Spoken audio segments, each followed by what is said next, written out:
o Joel estava fazendo gestos, dá a impressão que era exatamente isso de novo. Fábio Ferreira perdeu o Toró, a bola fica com o Adriano. Adriano tem o Wagner Love pelo meio. Tem o Vinícius Pacheco na direita. Ele tentou o toque pro Vinícius, o toque saiu fraquinho. O Vinícius foi, dominou, adiantou pro Wagner Love, tentou fazer o giro, passou o Cleverson. Vai pro gol pro Vinícius Pacheco!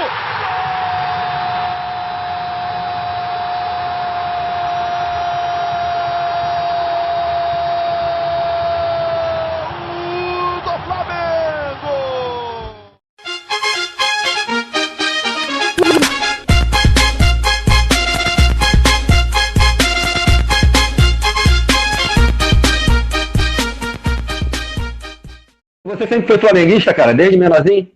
Sempre fui, cara, sempre fui flamenguista.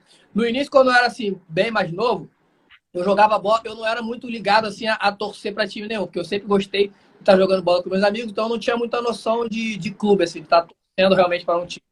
Mas como eu cheguei no Flamengo, fui pro Mauá, que era o núcleo do Flamengo já, com 6 para 7 anos, e fiquei lá mais ou menos quando eu fui com 8 anos. Antes de eu completar meus 9 anos, eu fui com o Ibsen, né, com o pai dele, o Laís, que levou eu e mais uns 15 a 20 garotos para fazer teste. Aí a gente fui aprovado, fiz todas as categorias de base, e desde então a gente não tem como não torcer pro Flamengo, né? Porque eu cresci dentro do clube, fui para criança, aí saí adulto, então realmente a identificação, o carinho pelo clube foi uma coisa espontânea. Então, obviamente, eu cresci flamenguista, porque eu cresci lá dentro. Você se inspirou em algum jogador, cara? Tinha algum cara que você olhava e falava, caramba, se eu fizer um pouquinho o que esse cara fez... Cara, um cara que eu sempre me inspirei jogando, cara, foi o Kaká. Eu sempre gostei da maneira como ele conduzia a bola, que ele sempre foi um jogador muito agressivo, né? Então eu gostava muito do jeito que ele jogava, que ele pegava a bola, ele arrancava, ele dava aquele tapa longo dele. Então sempre foi um cara que me inspirou. E também, não só pela maneira como ele jogava, mas também pela conduta dele, profissional, né? Era um cara que procurava ser exemplo, tinha uma conduta maravilhosa dentro do clube, era um jogador que você não escutava, é difícil você ouvir alguém falar mal dele, mesmo as pessoas que foram adversários dele. Então foi um cara que me inspirou muito quando eu comecei a jogar. Cara, qual foi o treinador na sua carreira? Eu sei que sempre tem vários, né? Porque treinador são paizões, né? Ajuda no crescimento. Mas sempre tem um que mais marca, né, cara? Tem algum que te marcou positivamente, que você guarda no coração com muito carinho? Primeiramente, o Abel, porque ele me deu a minha primeira oportunidade como profissional, né? E ele era um cara que ele acompanhava os jogos da base, então ele estava sempre me orientando no que eu poderia melhorar, no que poderia crescer, e isso foi muito importante. E, sem dúvida nenhuma, o professor Valdemar Lemos, em 2006, naquela Copa do Brasil ali, e o Andrade em 2010, né? Foram treinadores que realmente me bancaram numa situação quando até pessoas dentro do clube mesmo e outras pessoas queriam que fossem outros jogadores que estivessem jogando. Isso, para mim, foi muito bacana. Eu tenho muita gratidão a eles por isso. A gente falar de Valdemar Lemos e não lembrar da Copa do Brasil é impossível, né? E ali na Copa do Brasil, cara, eu acho que na tua carreira foi a grande chance ali de você mostrar, e você correspondeu muito naquela Copa ali, né, do Brasil. Você foi muito aproveitado, o Valdemar Lemos tinha muita confiança em você. Eu queria que você falasse, cara, pra gente aí, pra galera até recordar, né? A nação aí, é um presente pra nação você falar isso, que viveu aquilo lá dentro. E o que foi aquela Copa do Brasil, mas pelo teu ponto de vista, o que aconteceu? Houve a troca de treinador no meio do negócio? Como que vocês reagiram? Porque, assim, nem todos, às vezes, gostam de falar esse assunto, né? Mas, para mim, assim, eu tenho muito respeito pelo professor Ney Franco, é um grande treinador, vitorioso também. Mas, para mim, o título da Copa do Brasil, até hoje, com as pessoas que eu falo, eu acredito ao Valdemar Lemos. Porque, primeiro, porque começou o ano, a gente fez um campeonato carioca muito ruim, né? O Flamengo era o nosso saudoso Valdir Espinosa, era o treinador. O Flamengo ficou em 8º no campeonato carioca. E isso, para um time grande, você pode imaginar o que veio de pressão, né? O Flamengo no carioca ficar em 8º na colocação geral. Né? Foi uma campanha muito ruim e ele assumiu logo depois o término do Carioca. Ele juntou o nosso grupo, deu confiança para os jogadores, a gente começou a crescer dentro da competição, porque até então o nosso grupo vinha de uma competição muito ruim, então a gente não tinha aquele respaldo de que a gente conseguiria fazer uma boa campanha, né? A gente não tinha aquela confiança, e a gente foi galgando, ele foi juntando o nosso grupo, mostrando a importância de cada um, daqueles que jogavam, daqueles que não estavam sendo aproveitados no momento, que todos eram importantes. E o grupo se fechou, a gente foi conseguindo as vitórias, jogos bonitos, placares legais, até chegar o momento da final, ao momento da classificação para a final, né? Nós não classificamos em cima do Ipatinga e ia ter o recesso da Copa do Mundo. E antes desse último jogo, a gente teve um jogo contra o Atlético Mineiro, se eu não me engano, no Mineirão, que era o início do Campeonato Brasileiro, e nós perdemos por 2-1, que na minha maneira de ver era um placar normal, até porque o Flamengo, não só o Flamengo, mas todos os times, até então, naquela época, tinha aquela cultura ainda de os campeonatos que eram tiro curto, você dá uma ênfase maior, e o brasileiro que era mais longo, no início você poupava visando o campeonato de tiro curto pela vaga na Libertadores. E nós perdemos por 2-1, um placar que eu considero normal, jogando fora de casa, e a gente foi surpreendido com a demissão do Valdemar Lemos, né? O grupo, muitas pessoas questionaram, não entenderam o porquê, mas respeitamos a decisão da diretoria, e o professor Ney Franco chegou. Aí ficamos as 2 semanas trabalhando lá em Manaus para a decisão, e graças a Deus saímos campeões da competição. Tem muito respeito por ele, lógico. Ele trabalhou muito bem nos 2 jogos, mas se você for ver uma competição, você não decide em 2 jogos, né? Você pega toda uma situação. Então, eu acredito também, e até um pouco de porcentagem a mais, para o Valdemar Lemos nesse título, que eu acho que é justo. Irmãozão, teve algum lateral que te deu trabalho? Cara que, porra, te marcou bem pra caramba mesmo? Tu falou, caramba, esse cara é chato, mano. Lembro de um volante, cara, que depois ele até jogou comigo no Flamengo, que é o Maldonado, que é meu amigo até hoje. Ele foi um cara antes, ele me deu muito trabalho, porque ele era um cara ele marcava muito bem e era um cara extremamente leal. Era um cara que tinha um senso de desarme espetacular. Então ele me deu trabalho, que vira, mas tentava driblar ele roubava a bola. Por que o Flamengo te emprestou várias vezes? Algumas vezes era até justificável. Tinha um time já inflado, com muito medalhão, mas tinha vezes, cara, que você tava numa crescente. Eu mesmo senti 1 ou 2 vezes assim, porra, caramba, não era para emprestar o cara agora. Não sei se você também teve esse sentimento. Mas o que aconteceu? O professor Ney Franco chegou e também ele trouxe vários jogadores do Ipatinga, do clube que ele estava. Então, eu acredito a isso, cara. Ele ter trago muitos jogadores e naquele momento ele achou que de repente não fosse me utilizar. Porque aí eu prefiro de repente me emprestar do que me manter no elenco, sendo que de repente ele não contaria comigo para jogar, né? Entra até um tema bem polêmico, que é o Flamengo gestão de hoje, né? Porque isso aí passa pela gestão de futebol também. Um time, quando não tem uma gestão estabelecida, chega um treinador e fala, pô, traz... Não é uma crítica, era o momento do Flamengo, mas traz 5 do Ipatinga, que brilhou, como trouxeram o Dimba, que foi artilheiro do Brasileiro, e alguém lá atrás sobrou nos juniores. O Flamengo hoje faz contratações pontuais, até porque o Flamengo já tem uma base mantida, então, tipo assim, hoje o jogador para vir pro Flamengo tem que ser um cara que esteja numa ascensão muito grande. Porque se estiver jogando no mesmo nível de jogador do Flamengo, não serve para jogar no Flamengo. Você jogou com o Império do Amor. Wagner Love, 2 figuraças, né? Wagner Love, Adriano, porra, fera demais os 2. Pet, 2010, você praticamente foi forçado a disputar a posição com o Pet, certo? Ali, porque sobrou uma vaga, tinha um gringo já estourado, cheio de história, e tinha o Vinícius Pacheco já também pedindo passagem, arrebentando nos treinos, a galera já, pô, todo jogo pedindo Vinícius, que incendiava o jogo, e você chegou até a ganhar a vaga ali, você jogou como titular um bom tempo ali, em 2010. Sim. Mas o que eu quero te perguntar é o seguinte, como é que era essa convivência em 2010? Você que viveu ali, por que o negócio não deu liga? E outra, como é que você conseguiu, porra, cara, jogando pelas pontas, mas com experiência pelo meio, ganhar a posição do gringo, que tu sabe que o gringo também, assim como você, é fera demais, irmão. Foi briga de cachorro grande, não foi? Cara, a gente, assim, não é que teve problema, né? O grupo por si só, ele se dava muito bem. Era um grupo que a galera era muito amiga, né? Só que, assim, o fato de a gente não ter conquistado nenhum título gera uma cobrança, né?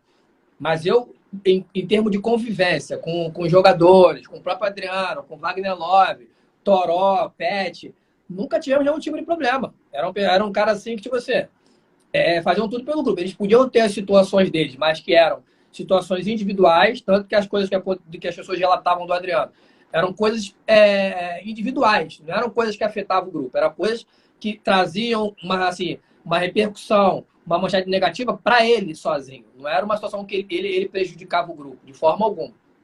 E eu acho que o fato de a gente não ter conquistado gerou esse tipo de discussão, entendeu? Porque, em termos de convivência, eu acho que a convivência era muito boa. Todo mundo se dava muito bem. É difícil ter uma rusga assim, entre uns e outros, entendeu? Tinha, assim, às vezes, dentro do jogo, cobranças, como o time grande tem quando as coisas não acontecem, mas em termos, assim, de um jogador não se dar com o outro, isso praticamente eu não vi dentro do grupo. E o que você via no dia a dia, nos treinos? Fala um pouquinho de como é jogar ao lado do Adriano. Dá segurança passar a bola para ele? O homem resolve mesmo, Vinícius? Sem dúvida. Além de um jogador que ele era letal, a gente dava uma assistência para ele, dificilmente ele errava. E uma coisa que eu acho legal, quando um jogador chega no nível que ele chegou, né, de jogar na Europa, de jogador de seleção brasileira, de Copa do Mundo, que é quando, para mim, isso é o ponto alto de um jogador. Quando você tem o respeito dos seus adversários. E o Adriano, dentro do jogo, os zagueiros adversários, eu lembro, o Bruno pode te confirmar isso. O Bruno quebrava a bola, eu geralmente o Andrade pedia ou para eu tentar, se o Adriano subisse para raspar, eu passar ele na velocidade, poder pegar na frente, ou se o Adriano fosse dominar, eu encostar nele para ele fazer 1-2 comigo. E, pô, e os zagueiros adversários, cara, quando o Bruno quebrava para o Adriano, os zagueiros ameaçavam ir trombar nele e davam um passo para trás, com medo de bater no corpo dele e cair no chão. Tamanho era o respeito que tinha por ele. E o Wagner Love era um jogador que movimentava muito, então tinha situações que às vezes ficava o Wagner Love de um lado e eu do outro, e o Adriano centralizado. E o Wagner Love também sempre movimentou muito, então facilitava muito para jogar com eles. O que é vestir o manto sagrado, irmão, para você? Cara, para mim que, assim, veio de São Gonçalo, cheguei no clube com 8 anos, cara, aquilo ali para mim foi uma concretização de um sonho, né, cara? Porque eu passei anos no clube na categoria de base, muitos amigos meus queriam ter chegado no profissional, não chegaram, e quando eu vesti a camisa do Flamengo pela primeira vez, entrando no Maracanã, foi indescritível, cara. Foi somente agradecer a Deus mesmo por estar vendo aquilo, porque você jogar no Flamengo, você entrar no Maracanã lotado, não é só você contar para os outros, é você viver aquilo, entendeu? E eu fiquei feliz de ter vivido aquilo.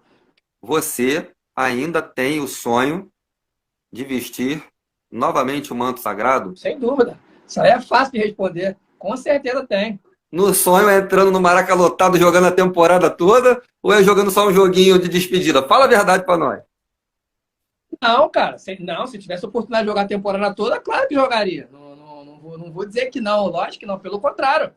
E hoje, por tudo que representa o Flamengo hoje, né, em termos de não só de time, mas a potência que o Flamengo tem hoje, pô, para mim que foi criado no clube, assim, vivi um momento maravilhoso, mas tipo assim, em termos de financeiro, estrutural, como o Flamengo vive hoje, com certeza eu tenho sonho de jogar no Flamengo. Se eu joguei naquela situação que não era bem diferente do que os jogadores têm de realidade hoje, com certeza eu tenho sonho de jogar no Flamengo, sem dúvida alguma.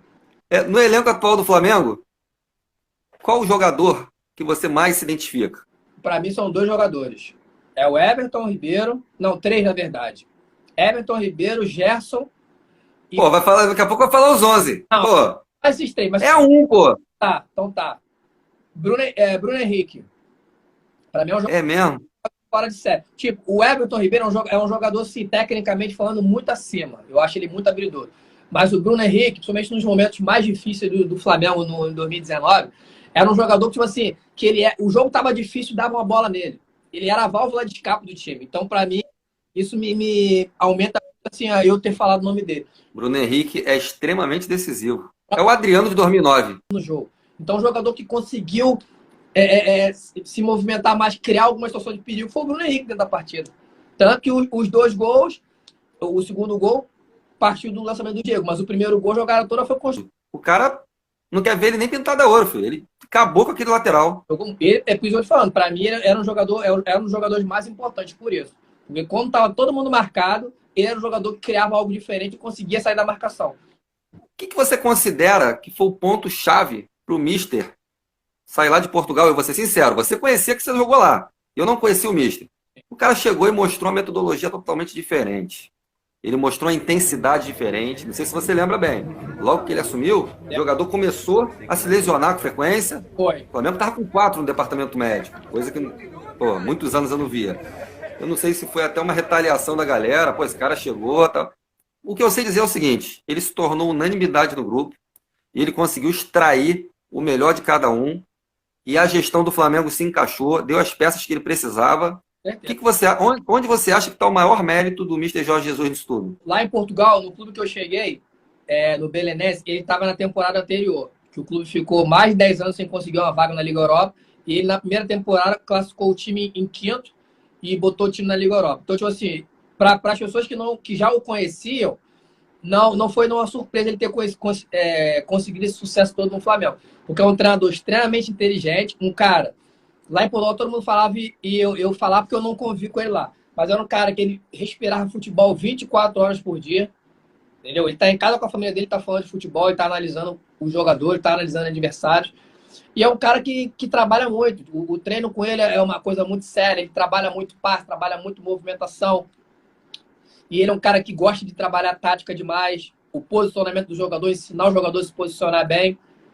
Tanto que ele chegou no Flamengo, ele fez. Os jogadores compraram a ideia dele, viram que realmente precisavam melhorar, que não estavam no momento bom. Ele conseguiu ajustar, conseguiu dar um padrão para o time, que o Flamengo não tinha um padrão. O Flamengo tinha um elenco muito forte, mas não tinha uma forma organizada de jogar. Né? Foi uma coisa a longo prazo, que você falou no início, ele chegou, teve muitas lesões, pessoas que tudo que é novo, a gente tem que se adaptar. Né? E o futebol brasileiro não tinha esse nível de exigência, nenhum clube tinha esse nível de exigência, como ele chegou implantando no Flamengo. Começou a botar os jogadores, dar sequência para os jogadores, quebrou essa questão de poupar jogadores, tanto que ele chegou praticamente em todas as competições, que isso para mim foi o grande mérito, porque os outros clubes brasileiros, os treinadores brasileiros para mim tem esse déficit de achar que está jogando Libertadores, você menospreza o Campeonato Brasileiro, e aí já está lá embaixo, aí você não tem chance de mais nada. Eu lembro da entrevista dele, quando o Flamengo ganhou do Fortaleza, que foi o gol do Renier. Aí o Flamengo jogou quinta-feira lá, o Renier fez o segundo gol, foi 2-1, e perguntaram para ele, o próximo jogo do Flamengo é domingo, você vai poupar os jogadores? Ele falou, cara, eu não entendo essa cultura de vocês no Brasil, de achar que tem que poupar. O jogo é domingo, eles jogaram quinta, até domingo tem tempo de recuperar, eles vão recuperar hoje, sexta e sábado, domingo eles estão prontos pro jogo. Ele falou assim, não existe ficar poupando o jogador tem que estar preparado para jogar todos os jogos. É lógico, se o jogador não tiver condições, não vai pro jogo, mas se tiver, não tem por que poupar. E isso para mim foi o diferencial. Você vê que os jogadores do Flamengo jogaram todos os jogos, ninguém se machucou mais, que todo mundo entendeu a filosofia dele. O clube se estruturou para a maneira dele de trabalhar, tanto que os jogadores se recuperavam, suplementação, alimentação, hotel do Ninho do Urubu, ninguém teve lesão, e o jogador jogava alto nível em todas as competições. Entendeu? Então, sem dúvida nenhuma, a metodologia dele botou o Flamengo no outro patamar. Pô. Como o Zico mesmo falou, ele trouxe de novo o respeito que o Flamengo tinha perdido. Vai pegar o treinador e botar no Flamengo aí hoje, que não é tão simples assim trabalhar com os jogadores desse nível, não. Você tem que ter tempo para trabalhar e o jogador tem que entender a sua forma de trabalhar. Aquele fatídico jogo contra a Universidade de Chile. Né? Aquela jogada que você cortou para dentro da área, aquilo ali o cara te tocou, foi a opção que você teve ali na hora, você tinha alguém, se você levantasse a cabeça para tocar, você optou em cavar o pênalti, como é que foi aquilo ali? Explica pra gente, você que viveu. No jogo você tem que tomar decisões, né, cara? Às vezes você toma decisões certas e outras equivocadas, né? Eu cheguei na linha de fundo ali, tentei fazer a jogada, no momento achei que de repente o rapaz o zagueiro tinha tocado em mim, acabei de repente tentando fazer uma jogada ali, forçar uma situação, não deu certo, eu assumi isso, mas dentro do campo ali você tem que tomar decisões muito rápidas, né? E fração de segundo. Acabei tomando a decisão que foi uma decisão equivocada e as coisas não deram certo. Se fosse o Adriano que tivesse cavado aquilo ali, ninguém tinha falado mais em nada, irmão. Você acha que aquele lance ali foi determinante, tipo, por você decrescer naquele ano e culminar com a tua saída do Flamengo aquele ano? Você acha que teve alguma coisa a ver ou não? Cara, eu acho que no primeiro momento, assim, lógico, teve a repercussão negativa, mas eu acho que eu não cravo isso porque logo em seguida a gente começou o Campeonato Brasileiro, a gente estava jogando bem, mas eu acho que quando o Campeonato Brasileiro a gente começou, a gente estava bem, mas depois principalmente da parada da Copa ali, a gente iniciou bem os primeiros jogos, até teve um jogo contra o Botafogo, Atlético Goianiense que a gente venceu, e logo depois a gente começou a ter resultados muito ruins. E tanto eu quanto o resto do elenco, a gente acabou tendo uma queda de rendimento muito grande. E, obviamente, eu, por ser mais jovem, a gente tinha acabado de perder Wagner Love e Adriano, eles tinham saído. E eu já acabei, porque muitas pessoas às vezes não sabem disso. acabei fazendo uma função que eu não vinha fazendo, porque eu vinha jogando por trás deles, e depois comecei a atuar como centroavante, que era uma função que eu não fazia, e acabei fazendo porque não tinha jogadores no elenco para fazer. E, obviamente, meu rendimento começou a cair. Assim como da equipe, os resultados não apareceram. E, obviamente, acabei, né, saindo do clube, voltei para o Figueirense. Mas eu não acredito nesse lance em si. Até porque o primeiro jogo, se não me engano, a gente perdeu no Maracanã. E lá tive esse erro, assumi a situação, mas não me coloco como o responsável pela eliminação, entendeu? Eu acho que eu errei, mas não me coloco como responsável, entendeu? Inclusive, o Flamengo jogou muito esse jogo também. É que aquele moleque estava inspirado deles lá, o Montijo. Não foi o Montijo? Veio Porra, pro... deu até uma cavadinha no Bruno, não foi? Foi. Porra, então, aí, quando tem um jogador acima da média, inspirado, e é o dia do cara, amigo, é complicado, é difícil. E ele desequilibrou naquele jogo, né? Muito. Olá, galera, passando aqui para fazer um pedido a vocês para se inscreverem no canal do YouTube, o canal Nação Urubu 81.